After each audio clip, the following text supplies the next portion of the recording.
चलिए हवा शिफ्ट। देखिए हम लोग क्या कर रहे थे 15D, ठीक है 15D का सॉल्यूशन कर रहे थे। पहुंच गया क्वेश्चन नंबर 5 में, है ना। क्वेश्चन नंबर 5 देखिए क्या कह रहा है question, the surface area of sphere. ठीक है, एक स्फीयर है अपने पास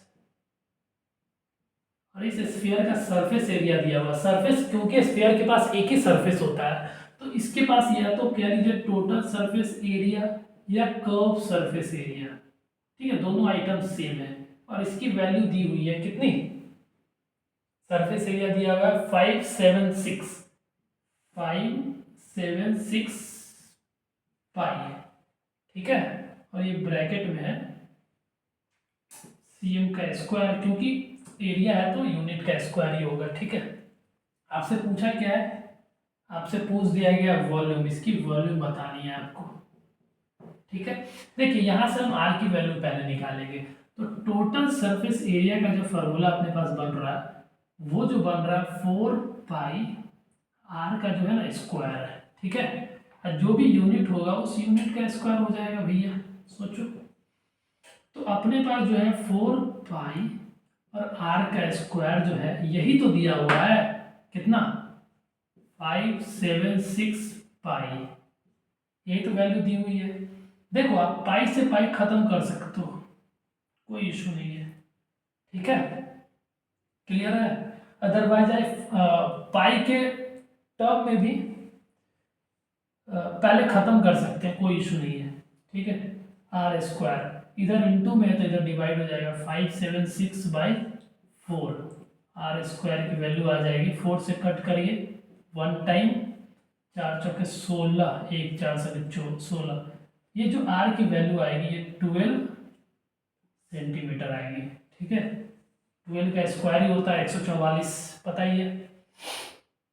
आर की वैल्यू एक बार आ गई आपके पास तो आप यहाँ से वॉल्यूम निकाल सकते हो। वॉल्यूम का फार्मूला क्या है 4/3 पाई और आर का क्यूब हो जाएगा, और जो भी यूनिट होगा भैया यहाँ पे उस यूनिट का क्यूब हो जाएगा। सोचो 4/3 पाई है, ठीक है, और आर की वैल्यू 12 है, 12 सेंटीमीटर का क्यूब। तो यहाँ से 4/3 वॉल्यूम में पूछी जा रही है ना, पाई 12 का क्यूब, जब सीएम क्यूब करेंगे तो सीएम का क्यूब हो जाएगा 4/3 पाई। अब ये 12 इंटू 12 इंटू 12 और ये सीएम क्यूब हो गया, सोचो। अब ये 3 से 4 बार जाएगा, ठीक है, 4 चौका 16, 16 पाई इंटू 144 पाई, 144 ये सीएम का स्क्वायर जाएगा।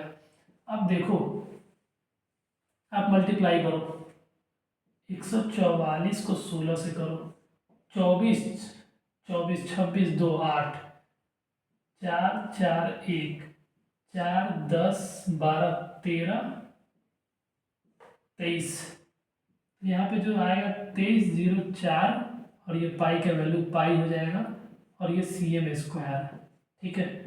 अब आगे फर्दर अगर पाई के टर्म्स में आंसर है तो पाई के टर्म्स में दो, 5 नंबर है ना। देखिए 5 का आंसर है 2304 पाई, ठीक है। नहीं तो इसको फर्दर आप कैलकुलेट कर सकते हैं इंटू 22/7, देख लीजिए 7 या 21 2 7 दूना 14 14 6 64 8 से 56 9 से 63, नहीं इसी के टर्म में लिखे, नहीं तो पॉइंट में आ जाएगा, ठीक है। तो यहाँ तक आपका आंसर सही है।